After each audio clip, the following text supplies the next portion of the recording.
Hello, my beautiful collective. How are you? It is Satya, back with another video, back with another message. I have not seen you in so long. I hope you've been doing well. Retrograde season took me out. If you go back and watch those videos, I told you it's going to be really crazy, and it drug me. If it drug you, it was going to drag us all. But I am back. I am feeling great after the solar eclipse. I hope you're feeling well too. Man, it's good to be back. I'm so happy to be here with you. I wanted to come back and kick this off with a moon table reading. Of course, you guys already know what it is, the Moon Oracle, one of my favorite decks. We're gonna go ahead and jump right in, but before we do, please like this video, share it with someone that you think might enjoy it, comment down below, and check out my Etsy shop and my Instagram. The moon phase here is dormant. It is a black moon. It is a new moon. And this phase, the moon loses its light and it doesn't sit easily with fire signs. And especially with that solar eclipse, right? The power of the sun being blocked out by the moon, that's very conflicting energy. And you'll hear more about conflicting energy as we go through this reading here. So movement and energy, that we associate with fire signs, it's being asked to slow down, stop, go dormant. And all of that forcing rest and recuperation, while we acknowledge it as necessary, it is always frustrating. And so there may be some time during, the last couple days, or maybe even going forward the next couple days, where you are fighting the need to relax, and you should relax, okay? Aries moon in action of this period can produce extreme and aggressive reaction. You are inclined to force open doors that inevitably lead you nowhere, and you need to be prepared to accept the needed rest. Leo moon. Without a creative project to exhibit during this time, you feel downhearted. Leo needs to be seen doing something great. Moon in Sagittarius. This is a time when you are torn between illusion and reality. The need to withdraw into yourself to acquire new energy conflicts with your desire to be someplace else. So you can see here, there is a lot of conflict between wanting to do something, wanting to complete something, wanting to start a new project, wanting to show off a creative project, or otherwise wanting to, stay active and do things. But the moon is calling us to sit back and recharge. And so there's going to be some conflict here that you have to decide how you're going to manage it. But however you manage it, right, there's always going to be some sort of consequences that come with that. The moon goddess associated with this time period, or this moon phase, is Artemis. And you can see here, Artemis is, draped in her dress. She is holding a deer in one hand, a lioness in the other. Artemis is a huntress. She shares the domain of light with her brother, the sun god Apollo. On either side of her are the animals that represent her, opposing sides of her character. In one hand, again, she clasps a lioness, symbolizing the part of her nature that is the huntress, cruel, vengeful, pleasure-seeking, and competitive. In her left hand, she holds the deer, symbolizing the part of her nature that is fast, sure-footed, but inevitably always the victim. Excuse me. You will see, sort of like we talked about in the moon table, there's this energy of competition, of competing needs. One need to rest and relax, one needing to be active and engage. Here, the duality, the conflict is between the hunter and the hunted, right? The predator and the prey. And when there is this duality, this extreme duality, right? as humans, I would say, right, there's a natural need to want to choose one or the other, right? But there is also like middle ground, right? We're not asking you to stop forever and, be dormant forever, but be dormant during this period, right? We're not asking you to hunt or be hunted, but finding a balance in between. And again, the message of the solar eclipse is that the sun shining through, power, energy, forceful, right? That Aries sun, but the moon blocking that energy off, needing to find balance and the right timing. When Artemis is pulled, the goddess is asking you to play it cool, to warn you. She's warning you against impetuousness.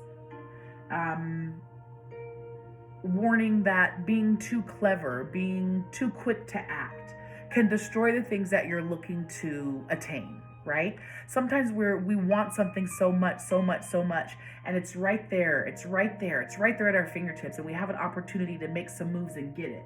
But we move too fast without thinking things through, or we move at the wrong time, and we lose that opportunity. And that is what this card is warning against.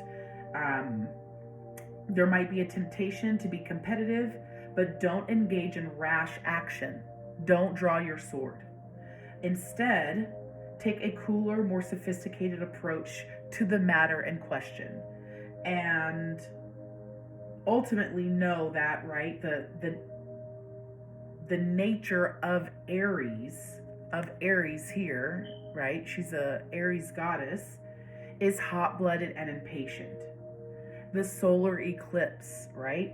It's telling us the energy of the sun is telling us to go, go, go. It's in Aries. It's happening in Aries. It's telling us to go, go, go. Forge your way forward. But the moon is telling us to be calm. Artemis is warning us to play it cool. If we don't, we may stumble and lose the very things that we're trying to move forward towards. This is the Musician. This is the lunar mansion that the moon falls in. It is, the solar eclipse happened at 19.23. The Musician, this lunar mansion happens between 12.51 to 25.43 Aries. It is ruled by Sun and Jupiter. You can see this is a figure of a young woman with long hair, long red hair, orange hair, the color of the sun. In one hand, she holds a viola, and her body is draped in like a garland of flowers and leaves, which is also the same in her hair. Can you guys see that? Let me see if I can. There you go. Bam. Oh, perfect. There you go. She's running carelessly almost, right? She's bounding over things. She's young and joyful. She's not really paying attention where she's going. She's looking behind her. She's running across what seems to be kind of like a sandy slope, and there's an open book of music that's falling behind her. Her skin is green, the color of like a young plant, and this all symbolizes the young, tender, brand new shoots of like a plant growing up and reaching out of the soil, drawn by the powerful and creative heat of the sun. And the key phrase here is, there's an easy opportunity nearby. There's an opportunity for you just to reach out and grab. There's an opportunity for a creative high, right? This card is sort of talking, it's pairing two action signs, Leo and Sagittarius, and it's combining, right, the sun with Jupiter, and it is telling us there's an opportunity here, just right there to take, just to pluck it right from the vine, so to speak, and you can take that opportunity for yourself, and the ability to also inspire and persuade other people to whatever your desire. That opportunity is also there. This card indicates an expansion of creativity and ease of expression, right? The open music book behind her, the musical instrument in her hand, the ease at which she jumps over the number 2, right? She's effortlessly a master of her environment. This card is telling us that at this moment, you have everything that you need to deal with the matter in question very easily. Very easily. You know the answer. You know what to do. You know what the consequences would be if you chose plan A, also plan B, plan C, like, you know, right?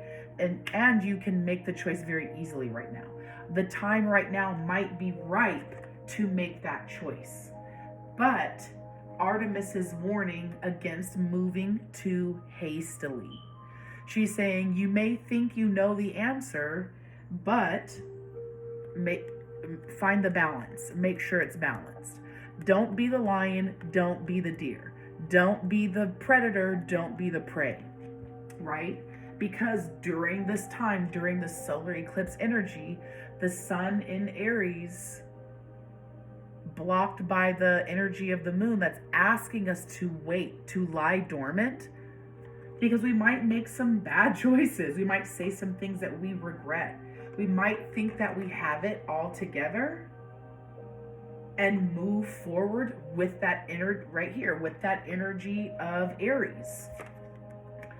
Right here, with that energy of Aries. Raw energy, direct energy, pushing through. Me, my, I feel this way, right? And, oh my gosh, I gotta sneeze.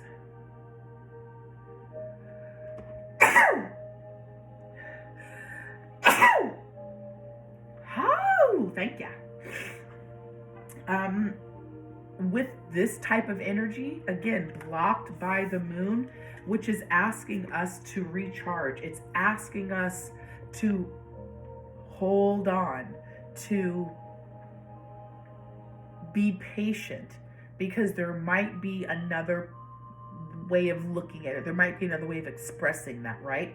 There may be some emotions or something that needs to be perfected, that needs to be gilded, that needs, the rough edges kind of softened out a little bit, right?